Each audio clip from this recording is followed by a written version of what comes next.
In this video, we're gonna talk about add-ons. Add-ons are scripts that Blender Foundation or Blender community write to add feature to the Blender software. And for accessing the add-ons, you can go to the Edit, Preferences, and on the Add-ons tab, you can see the add-ons. Let me come here.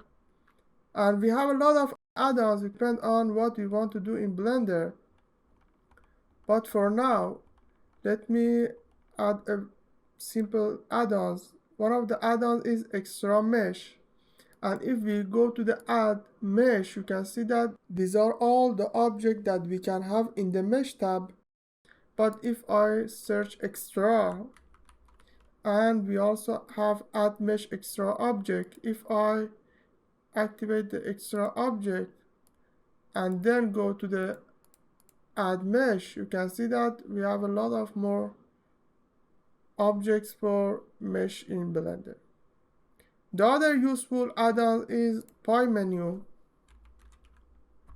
Pie menu is the tab, like for example the tilde key that we used to switching different type of view, for example front view, back view, right view. And pie menu is gonna add more this type of menu to the Blender software. So I'm activating the pie menu, and if you want to see all the pie menu that you can have in different type of situation, you can see the shortcuts and what they are. And the last add-ons that I like you to add, because it's really useful for modeling in Blender, is the loop tools. And loop tools are gonna help us in creating circle and create a cleaner vertex in Blender. So I activate the mesh loop tools, and every time you click on this square, it's gonna be activated.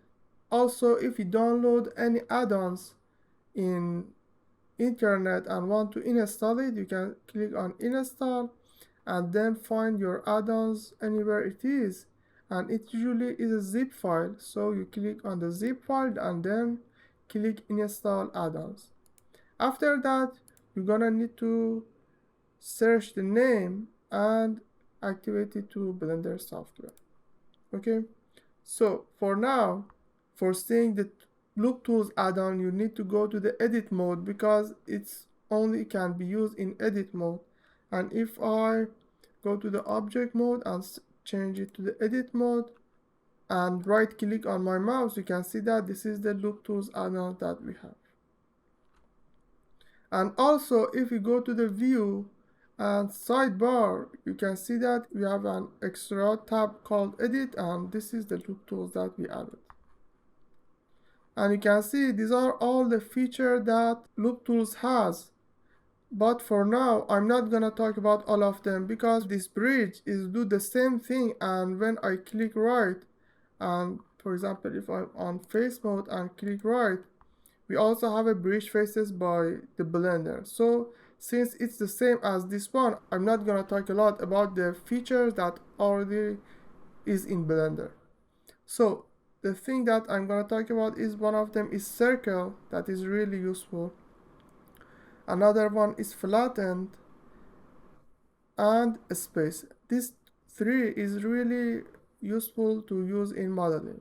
And what the circle does is, for example, imagine that you have, let me add some edge with loop cut tools and press, and then add a couple of more edge, then again and add more edge. Okay, we have this much edge, and if I go to the select mode and select all this face and shift select, shift and control select to deselect, and I want to convert this square into a circle, and for that I have to move each one of these vertex if I want to create a beautiful circle. But what loop tools does is you only need to click on the faces that you want to change, for example this face,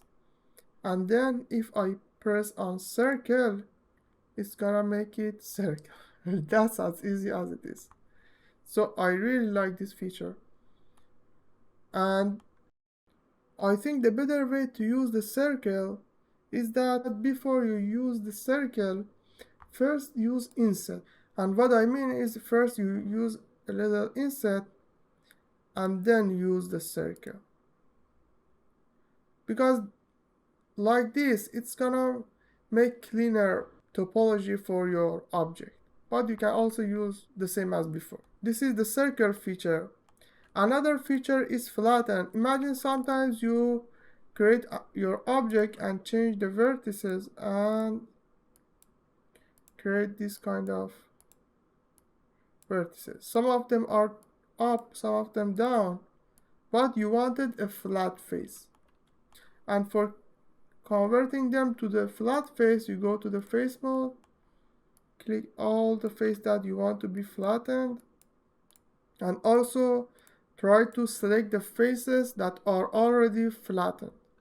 And after that, you click on flatten and it's gonna flatten all of your vertices. And the last tools is space that I use a lot. And what space does is that when you start to modeling complicated object, sometimes it's gonna make your distance between your vertices unequally. And what I mean is some of them is really become close to each other and some of them be a lot of space between them. And what a space does is if I click, for example, these vertices and then click on a space, it's gonna create an even space between the vertices that you selected. But make sure to don't select, for example, these vertices and some of these vertices because it's gonna space them unequally and not what you really want. So circle for creating circle, flatten for creating a flattened surface, and space is for make an even space between your vertices. And for example, I don't talk about relax because relax is the same as clicking your vertices and then right clicking and click smooth vertices. And smooth is really more useful than relax. And if you have a question, then why do we have this feature? Because loop tools is one of the features that created by Blender community and it's not by Blender Foundation. So, and some of these tools may have not been in Blender software, for example, in 3 years ago, but now that Blender has these features, it's gonna be redundant. And this is add-ons. In the next video, we're gonna start to create a Lightroom and learn to how to fill objects. See you on the next video.